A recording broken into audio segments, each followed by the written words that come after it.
The late autumn wind whispered through the rows of white headstones, carrying with it the scent of pine and cold stone.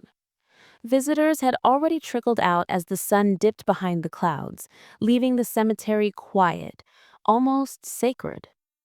Then, a sharp, trembling cry shattered the stillness. "Sir, please, please help me." Tomb Guard specialist Daniel Roque turned instantly. No one yelled in the Tomb of the Unknowns, not like that, not with that fear. Standing just beyond the rope line was a little girl, no older than 8. Her cheeks were streaked with tears, her trembling hands balled into fists at her sides. She looked completely out of place among the strict silence of the ceremonial grounds. Her voice cracked. "My mom, she's gone. I can't find her." Rourke didn't hesitate. Training drilled into him that he never breaks his walk, never breaks formation. But this was different. This wasn't disrespect. This was terror. He stepped off the mat, and every tourist nearby gasped. Rourke's boots hit the pavement with a decisive thud, breaking a centuries-old tradition of uninterrupted vigilance. His fellow guard, standing by for the next rotation, froze in surprise, but didn't question it. The distressed child changed everything. He knelt down slowly, leveling his eyes with hers.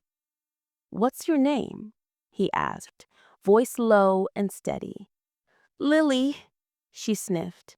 "What happened, Lily?" She pointed toward the maze of trees beyond the amphitheater. "We were walking on the path. I stopped to tie my shoe, and then she wasn't there anymore. I tried calling, but she didn't answer." Her panic tightened her words. Rourke gently rested a gloved hand on her shoulder. "You're safe with me. We're going to find your mother. I promise." He signaled silently to the relief commander, who immediately radioed in. Even at a place where silence was sacred, duty to the living overrode ritual. He stood and motioned for Lily to stay close. As they walked, tourists whispered behind them. Most had never seen a tomb guard step off duty for anything, but they also saw something else. The way Rourke shielded the girl from the wind, how he walked slower than his usual measured 21 steps, and how often he glanced at her to make sure she wasn't falling behind. Ceremony could wait. A child couldn't. The path winding through the cemetery woods was quiet, save for the crunch of leaves under Rourke's boots. Lily walked so close, her sleeve brushed his uniform. "Do you think she left me?" she whispered suddenly. Rourke looked down at her, startled. "Why would you think that?" She hesitated. "She's been sad a lot since since he didn't come home from his deployment." Rourke felt something twist in his chest. The Tomb of the Unknowns was a place where grief lived silently. But here, it stood next to him, small and trembling. He answered softly, "Your mom didn't leave you. Parents don't walk away from the ones they love. Sometimes they just get lost." They came to a fork in the trail. A scattering of leaves was disturbed on the left path, as though someone had rushed through it. Rourke crouched low, studying the ground. Footprints, adult-sized. He rose again. "This way."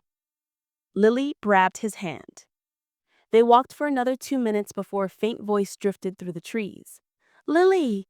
Lily!" The girl gasped. "Mom!" She bolted ahead before Rourke could stop her. Lily's mother stumbled into view, breathless and wild-eyed. The moment she saw her daughter, she collapsed to her knees, pulling her into a tight embrace. "Oh, thank God! Lily, I thought something happened to you." Lily sobbed into her coat. "I thought you left." Her mother's face broke. "Oh, sweetheart, I would never, never do that. I just turned around and you were gone." Rourke approached slowly, giving them space. When the mother finally looked up, she froze at the sight of his uniform.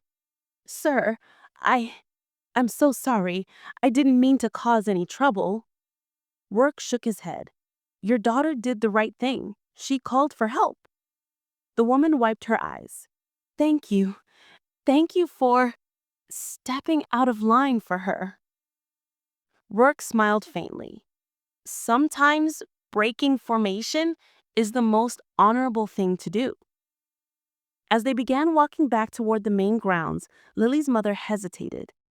Lily told me what you said about parents not leaving the ones they love. Rourke nodded. My husband was killed in action.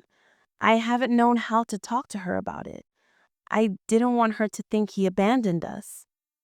Rourke's voice softened. He didn't. Heroes don't abandon their families. They stand watch, always, even if you can't see them. Lily squeezed her mother's hand. Something in both their faces eased. They emerged from the trees just as the sky burned orange with the last of daylight. The crowd by the tomb had grown. Word had spread that a guard had broken step. But when Rourke returned, with Lily holding her mother's hand, the whispers changed. They weren't surprised murmurs anymore.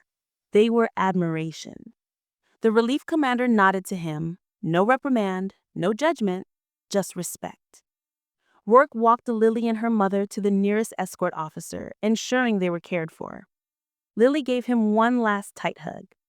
Thank you for finding her, she whispered. Rourke placed a hand over his heart. And thank you for calling out. Courage comes in small voices too. He returned to the sacred mat. The wind stilled. He resumed his 21 steps. Right shoulder, left shoulder, pause. But those watching saw something new. The slightest, almost imperceptible softness in his expression. For the rest of his watch, he carried more than tradition. He carried the reminder of why he stood there at all, to honor the ones who never came home, and to protect the living who still searched for them. The silence returned, and it felt deeper than before.